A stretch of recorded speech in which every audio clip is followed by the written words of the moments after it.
Okey, Assalamualaikum warahmatullahi wabarakatuh. Kali ini saya nak berkongsi tips bagaimana untuk menyelesaikan masalah hutang kad kredit. Tips ni saya rakam berdasarkan kisah benar di mana saya terima satu mesej daripada seorang suri rumah.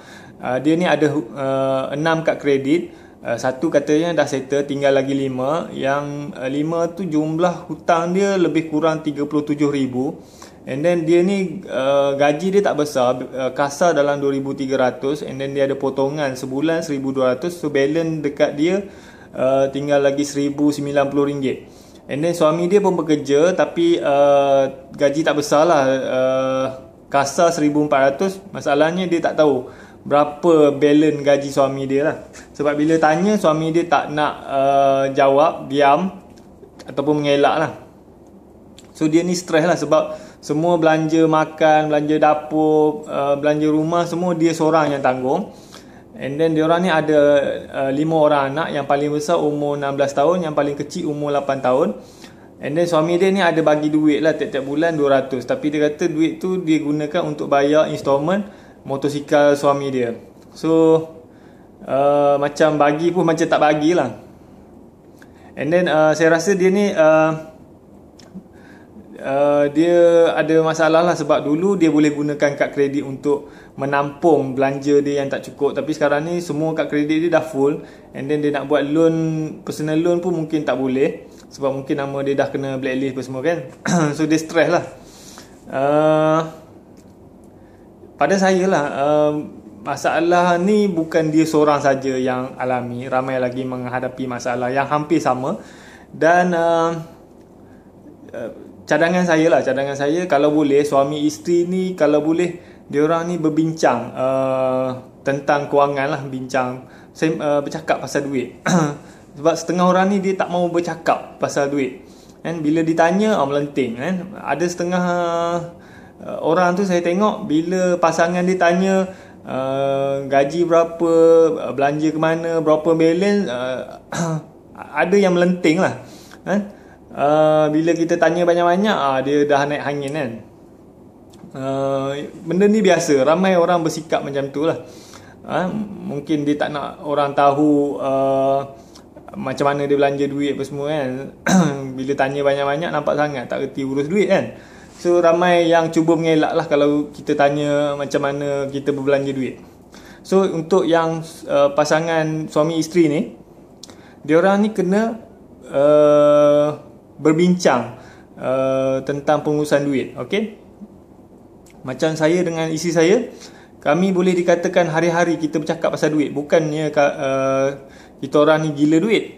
Tapi contohnya macam saya baca buku tentang satu ilmu pengurusan duit kan, buku macam mana nak menggandakan duit. And then ada satu maklumat tu sangat bagus. So saya cerita kat isteri saya. And then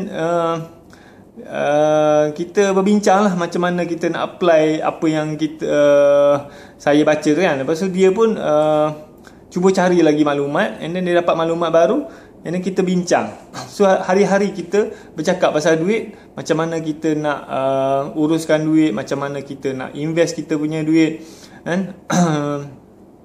So tu satu, bagus kita improve kita punya ilmu kewangan. Yang kedua, kita merapatkan hubungan suami isteri lah. Okey, untuk mana-mana pasangan suami isteri, kalau boleh berbincang pasal urus duit. Okey, yang cik puan ni dia kena panggil suami dia, panggil elok, duduk sama-sama, berbincang macam mana nak settlekan masalah dia orang ni kan. Okey, kalau boleh lah jangan kita salahkan sesiapa lah kan? Suami tu tak pandai urus duit lah, boros lah pun, jangan salahkan. Sebab saya rasa dalam kes ni dua-dua tak reti uruskan duit. Okey, itu satu, kalau dia sanggup bincang. Ada setengah orang ni dia defensif lah. Dia defensif bila kita ajak berbincang, panggil, dia tak nak masuk campur. Kita dah panggil elok, dia tak nak juga. Okey, tak apa, biarkan dia dengan perasaan ego dia tu, biar.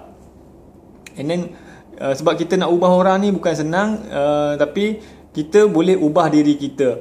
Okey, macam mana kita nak ubah diri kita?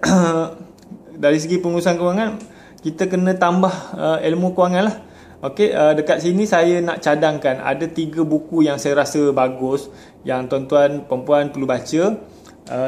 Yang pertama buku daripada Tuan Samsudin Kadir.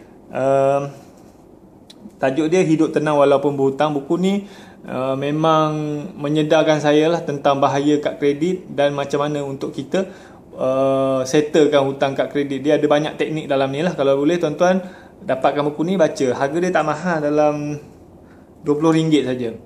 Okey. Yang kedua, saya nak cadangkan buku daripada Puan Noriani Ismail. Buku ni bagus kan. Dia cerita dia ni dulu bekerja makan gaji, pokai apa semua, masuk MLM apa semua. Ini macam mana dia solve dia punya masalah. Okey. Tajuk dia Dulu Pokai Sekarang Kaya. So buku ni bagus. Alright. Yang ketiga, yang ni actually dia e-book lah daripada